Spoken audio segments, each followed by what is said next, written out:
Nos dias 29 de maio e 12 de junho, professores, estudantes e técnicos da Universidade Federal de Pernambuco elegerão um novo reitor e vice-reitor para um mandato de 4 anos. O Trilhas da Democracia de hoje entrevista os candidatos inscritos no pleito, no momento em que a autonomia da Universidade Pública Federal encontra-se sob risco em função dos ataques do governo Jair Bolsonaro.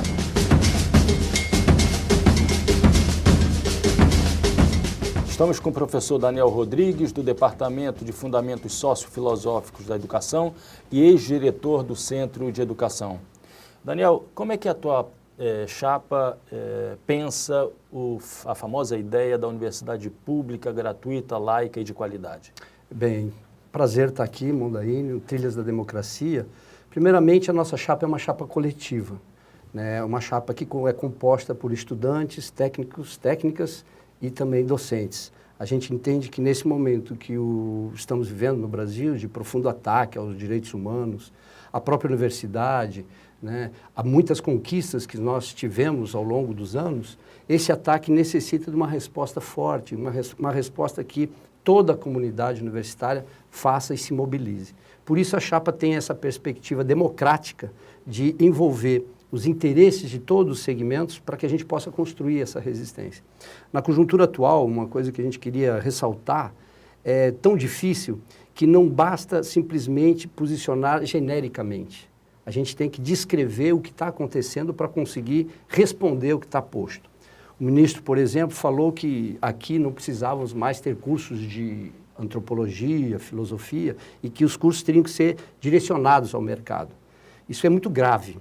Mas isso está acontecendo no Brasil e no mundo. A gente tem que compreender que essa política que existe é uma política, na verdade, de tentar minimizar a crítica ao que está posto dentro da sociedade. Aqui, por exemplo, na universidade, no ano passado, em 2018, tivemos a aprovação do campus de Goiânia torto, dessa forma. O campus que só tem mais direcionado engenharias, né? E não tem, por exemplo, artes, nem filosofia, nem antropologia. Ou seja, de uma certa forma, houve uma antecipação do que está posto. E é nesse sentido que a chapa movimenta o FPE, ela enfrenta e busca dizer para a comunidade que não adianta pensar que tem um tipo de negociação que a gente possa ceder a interesses contra a própria universidade. A gente tem que localizar essa crítica, entender o que está se passando e se posicionar firmemente.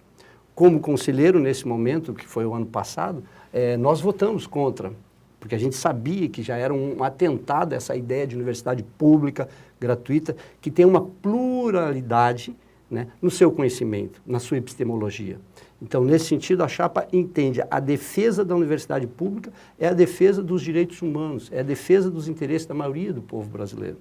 Então, essa defesa que a chapa consegue, na sua plenitude, envolver as 3 categorias, é um projeto de enfrentamento ao que está posto dentro da luta política hoje. Algumas propostas para a gente são muito caras, né, são muito relevantes. A primeira, diria, é essa perspectiva de montar no seu bojo decisório, né, a participação tanto de estudantes, de técnicos, de uma forma paritária, de uma forma que questões feitas, o restaurante universitário, as 30 horas, né, e tantas outras questões que envolvem o coletivo, né, os estudantes, professores, possam ser pensadas e deliberadas coletivamente. Um dos grandes problemas que se coloca hoje na universidade, como se fosse um problema de gestão, não é verdade. O grande problema, o central, é como nós vamos construir a política democrática dentro da universidade, né? Uma forma de resistir a projetos antidemocráticos, né, que tiram direitos, é fazer o contrário. A universidade deve se constituir quanto laboratório de democracia, tanto no sentido da sua formação, na sua organização interna, mas também na formação do jovem que está estudando. Imagina você, o jovem, também está deliberando, quando ele vai para o mercado de trabalho, quando ele for trabalhar, ele vai levar essa formação relevante, né, para a sua vida profissional, para a sociedade. Então, a universidade, nós entendemos, enquanto movimenta o FPE, ela tem um papel estratégico, tanto na produção de conhecimento, quanto também na formação dos seus sujeitos. Aí, nesse sentido, nós estamos muito bem colocados politicamente, dizendo que vamos defender esse propósito, mesmo que ele vai colocar-se como um embate ao propósito de destruição da universidade. Não podemos ter meia palavras, nós temos que ter postura, altivez de construir essa resistência tão necessária hoje em dia, não só na UFPE, mas no Brasil todo.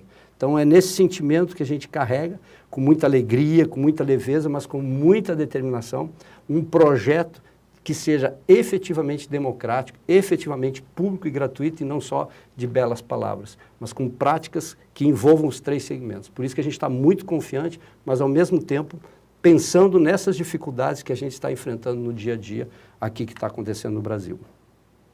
E Daniel, diante de uma crise de financiamento da Universidade Brasileira, como é que é possível pensar a expansão e a melhoria da qualidade da universidade pública no Brasil? Esse talvez seja o nó principal que a gente tem que enfrentar. O mecanismo de privatização, historicamente construído, é justamente esse. Você garroteia o financiamento público, diminui, e aí estão as políticas que foram agudizadas, como a PEC da morte do ano passado, que suspende o financiamento, né? E, ao mesmo tempo, você oferece que só a iniciativa privada pode contrapor essa falta de possibilidade. Assim foi posto, mais ou menos, vários projetos que estão colocados. Isso não é verdade no caso brasileiro. No caso brasileiro, o financiamento privado ele está diretamente voltado para uma lógica de privatização também do conhecimento, né? De domínio desse conhecimento. A necessidade do Estado brasileiro, um país rico, porém extremamente desigual, é fulcral, é central na construção da universidade brasileira. O financiamento público que vem sendo diminuído, ele impede esse crescimento hoje. Então, o sentido para crescer, né, sob um outro tipo de financiamento não vai corresponder à liberdade de expressão, à liberdade de ensino e de aprendizagem, a antiga chamada liberdade da cátedra. Os processos privados de financiamento eles são direcionados a interesses privados. Então, esse canto de sereia é irreal no Brasil. Hoje, o que a gente tem no Brasil é um processo profundo de corte orçamentário, né? Um processo profundo de impedimento do crescimento das respostas sociais, aí inclui a universidade. Então, não tem saída fácil. Não vai ter crescimento fácil da universidade. O projeto que a gente defende, que está posto, é de resistência, né? Dizer que vai melhorar a qualidade, etc., não está posto no horizonte. O que está posto no horizonte é um profundo ataque e corte de verbas.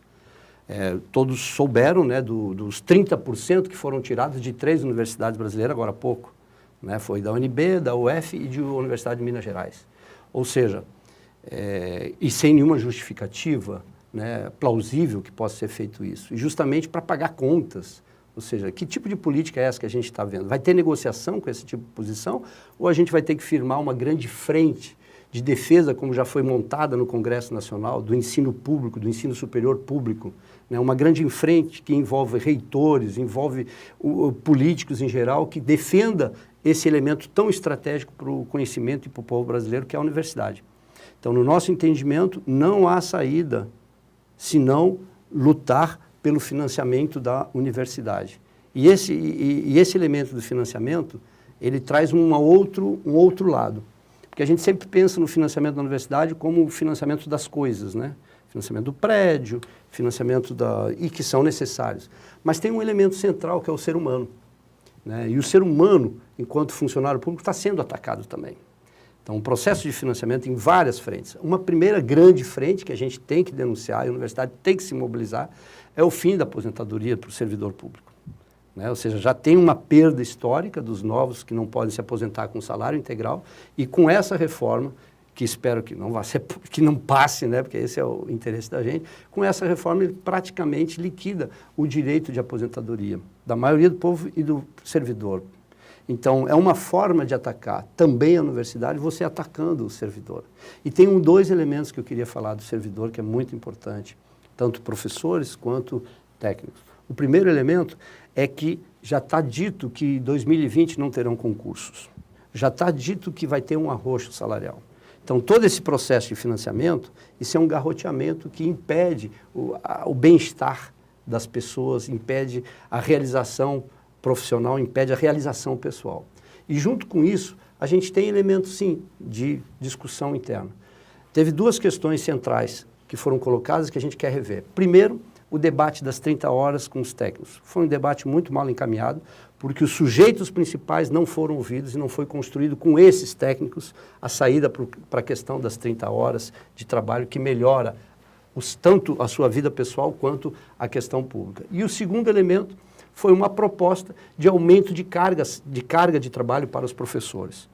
Nosso grupo sempre se posicionou contra isso e, mais do que isso, ele propõe que essas questões sejam efetivamente colocadas pelo conjunto, tanto dos docentes quanto dos técnicos. Então, pensar em recursos também significa pensar nas pessoas e pensar no protagonismo dessas pessoas, construindo as alternativas que vão ser muito difíceis, né, mas que são necessárias a serem construídas na Universidade Brasileira. E, Daniel, como é que a tua chapa se posiciona em relação ao avanço do conservadorismo na sociedade brasileira e essa atribuição da universidade como sendo um espaço de doutrinação ideológica e complementando o último comentário, um dos últimos comentários do presidente da República de desestímulo ao ensino da sociologia e da filosofia? Olha, na verdade, esse ataque é ataque a toda a universidade, né? Porque parte de um princípio que na filosofia, né, e nesses lugares se pensaria criticamente ao seu projeto tão obscurantista, né? Mas, na verdade, o ataque à liberdade de pensamento também envolve todas as áreas, né? E isso é muito preocupante. A gente se posiciona, como todos estão se posicionando nas universidades, né, contra esse tipo. Mas não basta só se posicionar contra.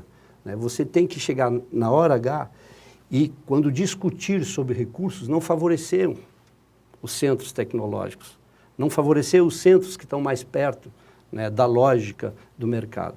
Você tem que repensar a localização, o que significa filosofia nos dias de hoje, e não só quando o ministro diz que ele não é necessário.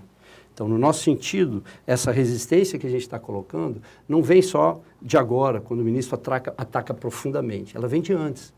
Vem de antes quando, por exemplo, nós defendemos que os recursos sejam redistribuídos para o conjunto da universidade, né? Que o lado das humanidades seja reforçado. Por exemplo, os cursos que fazem extensão, tão importante para a sociedade, são desvalorizados, né?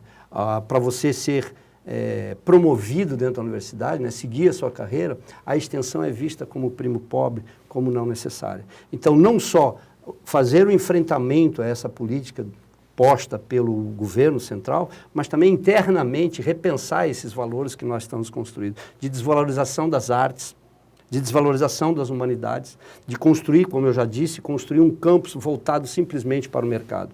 A gente tem que fazer a crítica, mas também tem que fazer a autocrítica e recolocar a universidade na sua pluralidade.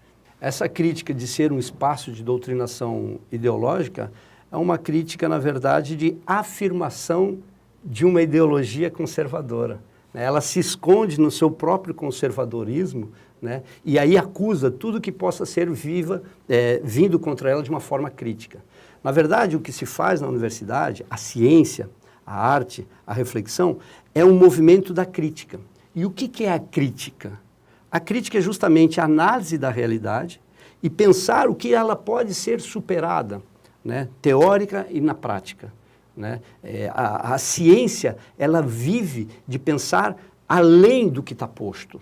Ela vive de pensar a mais, acumulando o que já foi refletido e construindo outras possibilidades e outras alternativas. Nas ciências humanas, nas ciências exatas, em todas as ciências.